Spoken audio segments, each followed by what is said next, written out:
The Three Musketeers, Chapter 7. Once outside the lover, D'Artagnan consulted his friends on what use he should make of his share of the 40 pistols. Athos advised him to order a good meal at the Pomme de Pin, Porthos to hire a lackey, and Aramis to take a suitable mistress. The meal was executed the same day, and the lackey served at table. The meal had been ordered by Athos, and the lackey furnished by Porthos. He was a Picard, whom the vainglorious musketeer had hired the same day and his occasion on the Pont de la Tournelle. While he was spitting into the water to make rings, Porthos had held that his occupation was proof of a reflective and competitive organization, and had brought him along without further recommendations. The grand bearing of his gentlemen in those in whose service he delivered himself engaged, and seduced Planchet, for that was he believed himself. That was the Picard's name. He was slightly disappointed when he saw the place had already been taken by a colleague named Mousqueton. And when Porthos pointed out to him that his household, though large, could not include 2 servants, and that he was to enter D'Artagnan's service, however, he insisted that the dinner given by his master saw the latter take a listful of gold from his pocket in order to pay. He thought his fortune was made, and thanked heaven that he had fallen into the possession of such a croesus. He presumed in this opinion until after a feast, from the leftover of which he rewarded himself for much abstinence. But when he went to make up his master's bed in the evening, Planchet's pipe dreams vanished. The bed was only in the apartment, which consisted of an antechamber and a bedroom. Planchet slept in the antechamber on the blanket taken from D'Artagnan's bed, which D'Artagnan henceforth did without, though Athos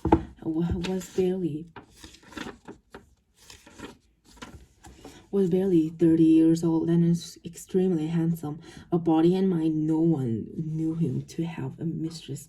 He never spoke of women, but he did not prevent people from speaking of them in front of him, though it was easy to see that this sort of conversation, which he mixed with bitter comments and misanthropic observation, was perfectly disagreeable to him.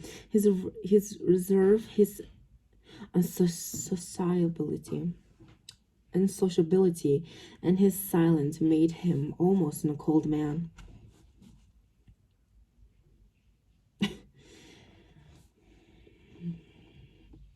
Thus, in order not to depart from his habits, he had accustomed to the march to obey him at a single gesture or a simple movement of the lips. He never spoke to him except in ultimate circumstances. Sometimes Grimaud, who feared his master like fire, though he had great affection for his person and great veneration for his genius, believed he had perfectly understood what he wanted, rushed to carry out the order he received, and did precisely the contrary. Then Athos would shrug his shoulders and, without gaining regret, give Grimaud a thrashing.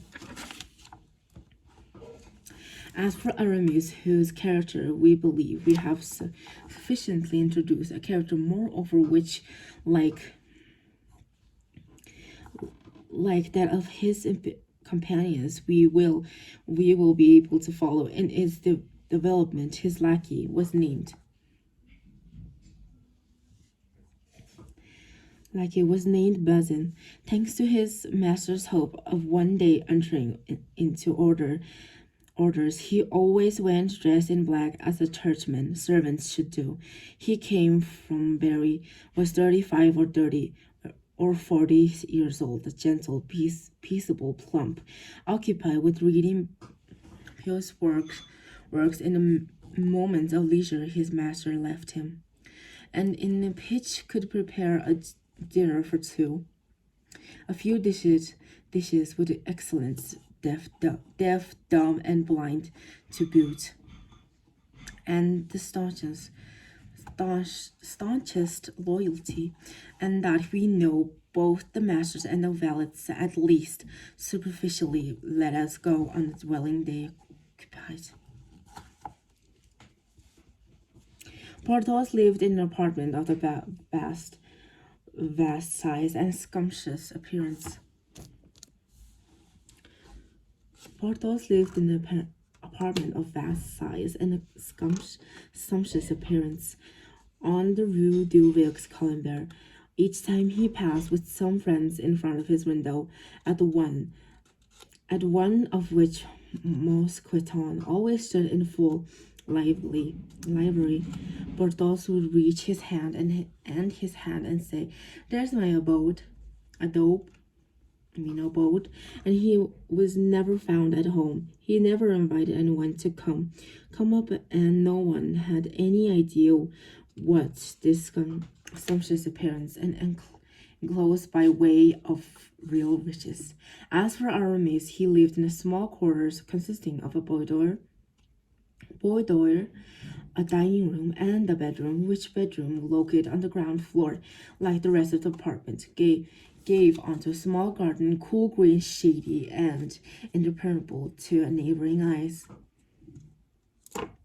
And as for D'Artagnan, we already know how he was lodged, and we have already made the acquaintance of his lackey, Master Planchet. D'Artagnan, who was of a very curious nature, as people with the genius for intrigue generally are, made very effort to find out who Athos were intrigued, who Athos, Porthos, and Aramis really were. For under these months de guerre, each of the young men concealed his name as a gentleman, Athos above all, who smelled of a great lord a league away. He thus turned to Porthos for information about Athos and Aramis, and to Aramis for the truth about Porthos. Unfortunately, Porthos himself knew nothing about his silent comrade's life except what had come to light. It was said that he had known great misfortunes in his amorous affairs, and that a terrible betrayal had poisoned the gallant man's life forever. What was this betrayal? No one knew.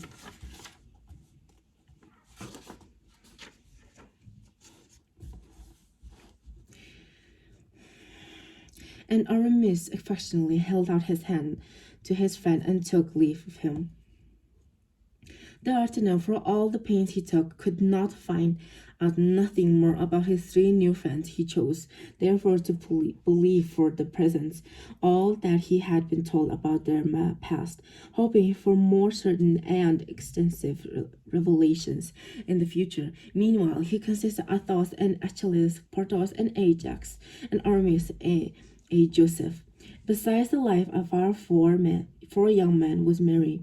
Athos gambled and always unlucky. However, he never borrowed the sou from his friends, though his purse was constantly at their service. And when he gambled on credit, he always woke up his creditor at 6 o'clock in the morning to pay him his debt from the day before. Porthos had his impulses on those days. On those days, if he won, he went around insolent and splendid. If he lost, he disappeared for several days, after which he reappeared, looking pale and drawn, but with the money in his pockets. As for Aramis, he never gambled. He was quite the worst musketeer and the most miserable guest you would ever see. He always had to work sometimes in the middle of the dinner, when everyone carried away by the wine and the heat of conversation, though they They would remain at the table for a good 2 or 3 hours more. Aramis would look at his watch, get up with a gracious smile, and take leave of the company. To go, he said, and consult a casuites with whom he had a rendezvous. Other times he would return to his lodging to write a thesis and begging his friend not to distract him.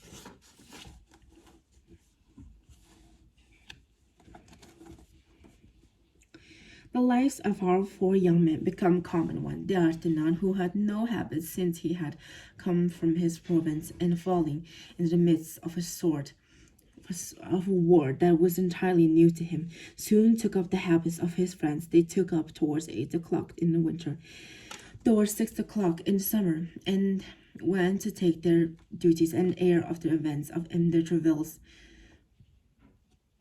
D'Artagnan thought he was not a musketeer, did the service of one with a touching punctuality.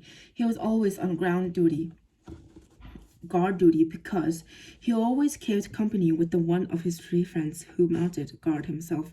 He was known in the hotel of the musketeers, and everyone held him with a good comrade. And de Treville, who had appraised him at first glance, who bore a genuine affection for him, constantly recommended him to the king. Meanwhile, M. de Treville promises were keeping their course. One fine day, the king commanded M. le Chevalier des Essarts to take D'Artagnan as a cadet in his guard's company. D'Artagnan sighed as he put on the uniform which he should have exchanged at the price of 10 years of his existence against the tabard of a musketeer. But M. de Treville promised him the favor after a 2-year novitiate, a novitiate which, moreover, could be shortened if the occasion presents itself for M. D'Artagnan to render some service to king, or to perform some brilliant action. D'Artagnan withdrew on that promise, and the next day he began his service.